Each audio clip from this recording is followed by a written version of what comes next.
8.2 question number 1 9th class. ABCD is a quadrilateral. ABCD is a quadrilateral in which P, Q, R and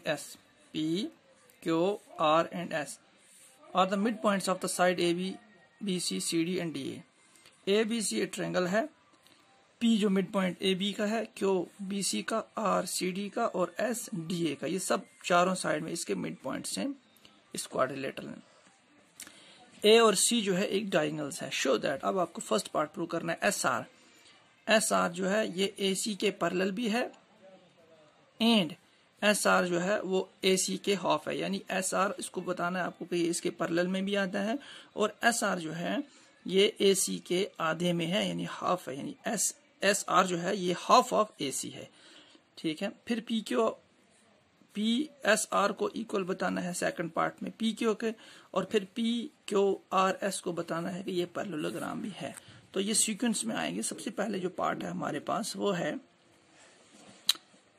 parallel AC and SR is equal to half of AC. आपको दो condition दिखानी.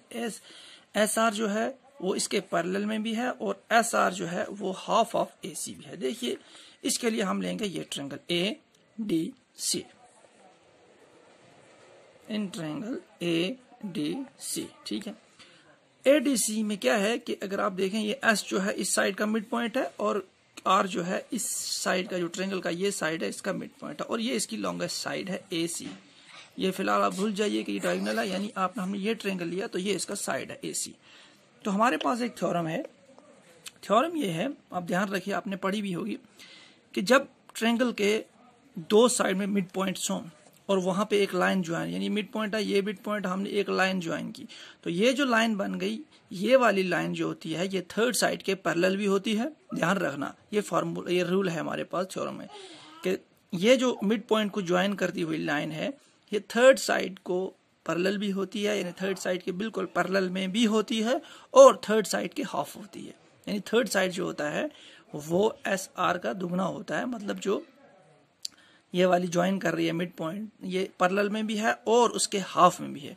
तो इस condition से हम ये question जो है हमारा सॉल्व हो गया. ठीक है.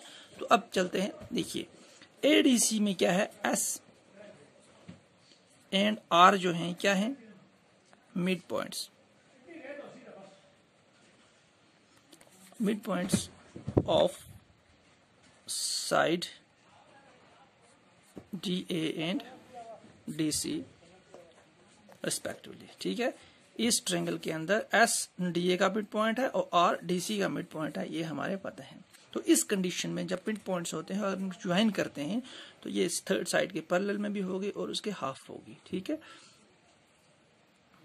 इससे क्या हो गया, तो ये जो हमारे पास रूल था उसका मेन जो लाइन्स हैं ये मैं लिखी है यहाँ पर, line joining the mid points in a triangle is parallel to third side and also half of the third side.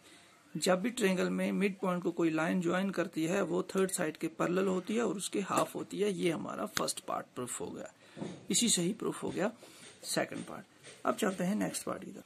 तो फर्स्ट पार्ट, सेकंड पार्ट के लिए हम इसको फर्स्ट इक्वेशन नाम देते हैं, जो ये हमने पैरेलल और इक्वल में लिया. देखिए पहले हमने लिया था ADC, ये पैरेलल ये इसके हाफ. अब लेते हैं ट्रायंगल ABC. तो सिमिलरली इसमें भी क्या होगा, ये ज्वाइन करते हैं मिड पॉइंट तो ये इसी AC के क्या होगी पैरेलल भी और इसी PQ जो होगी AC के हाफ. तो यहाँ से भी इसका हाफ AC, तो यहाँ पर भी इसका हाफ AC, तो ये कॉमन आ गया. तो कॉमन क्या होता है, कट हो जाएगा. तो बचा क्या, PQ पैरेलल इक्वल भी और पैरेलल भी. देखिए अब लेंगे ट्रायंगल कौन सी, इन ट्रायंगल ABC.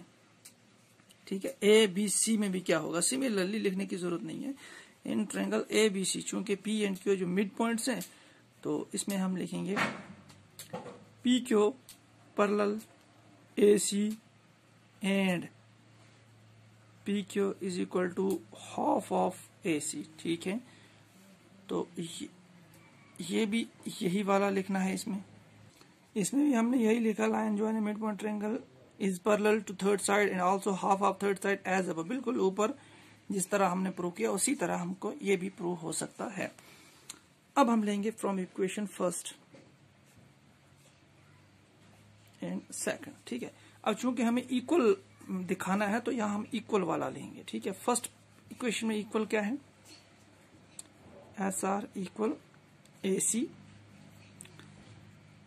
एंड दूसरे में क्या है, P Q equal A C. हमने आपको पहले ही बताया अगर इसका ये राइट हैंड साइड इक्वल है तो लेफ्ट पे क्या होगा, इक्वल। तो हम लिख सकते हैं therefore S R is equal to P Q, ये इसको इधर लिखो, या एक ही बात है, तो इज और P Q is equal to S R. तो ये आपका सेकंड पार्ट प्रूव हो गया, ठीक है। ये आपका राइट साइड है तो लेफ्ट खुद ही इक्वल हो जाएगा। अब चलते हैं थर्ड पार्ट। सॉरी, यहाँ पर एस आर जो इक्वल है हाफ ऑफ ए सी, मैंने वहां पहले ए सी बताया था आपको, S R equal half of A C और P Q equal half of, ये वाली इक्वेशन आपको लेनी है, सेकंड वाली। तो इससे हमें पता चलता है कि ये दो राइट साइड इक्वल है तो पी क्यू इक्वल है एस आर, ये होगी इक्वेशन नंबर थर्ड। अब थर्ड पार्ट आपको बताना है कि पी क्यू आर एस जो है पैरेललोग्राम, मैं समझा देता हूँ आपको। देखिए पी क्यू आर एस की अगर बात करें तो अगर आप इक्वेशन नंबर फर्स्ट में देखें तो फर्स्ट में देखिए एस आर जो है ये ए सी के पैरेलल में भी है और ए सी के हाफ इक्वल में भी है। फिर दूसरी इक्वेशन में पी क्यू इसके हाफ में भी है और पैरेलल में भी है। तो ये कॉमन आप दोनों अगर कट करोगे आप तो क्या हमें निकल के आएगा कि P Q is parallel to S R और उसके साथ साथ पी क्यू इक्वल भी है एस आर। इक्वेशन में फर्स्ट, सेकंड और थर्ड से। देखिए थर्ड से तो हमें P Q is equal to S R मिल गया, ठीक है। अब इक्वेशन नंबर फिर और फर्स्ट और सेकंड से हमें पैरेलल भी है, एस आर किसके, ए सी के पैरेलल है और यहाँ पी क्यू भी पैरेलल ए सी, तो ए सी कट। तो इस तरह हमारे पास थर्ड पार्ट भी क्या हो जाएगा, सॉल्व हो जाएगा। चलिए हम इसको दिखाते हैं। देखिए from equation first and second, अब हमें पैरेलल वाला लेना है। पहले हमने इक्वल वाला लिया, तो फर्स्ट में क्या है पैरेलल, यहाँ पर S R parallel A C, S R parallel A C, और दूसरे में क्या है P Q parallel A C, ठीक है। तो ये पैरेलल ए सी है और ये भी पैरेलल ए सी है, तो दोनों अगर पैरेलल ए सी है तो इसका मतलब it means S R parallel P Q, या हम लिख सकते हैं P Q parallel S are, ठीक है। इसको इक्वेशन नंबर देंगे हम, यहाँ पर कौन सा नाम दिया था, थर्ड, इसको देते हैं इक्वेशन नंबर 4। अब फ्रॉम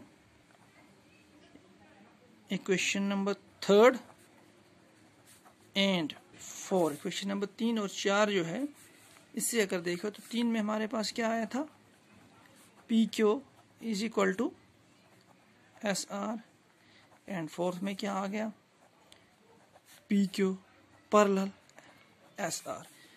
देयरफॉर अगर कोई साइड इक्वल में भी है और पैरेलल में भी है, मतलब हमारे पास ये वाला साइड जो है P Q parallel S are भी है और पी क्यू इक्वल भी एस आर, तो उसे हम कहेंगे पैरेललोग्राम। ये हमारे पास एक कंडीशन है। देयरफॉर पी क्यू और एस जो है इज ए पैरेललोग्राम। ये आपका क्वेश्चन कंप्लीट हो गया।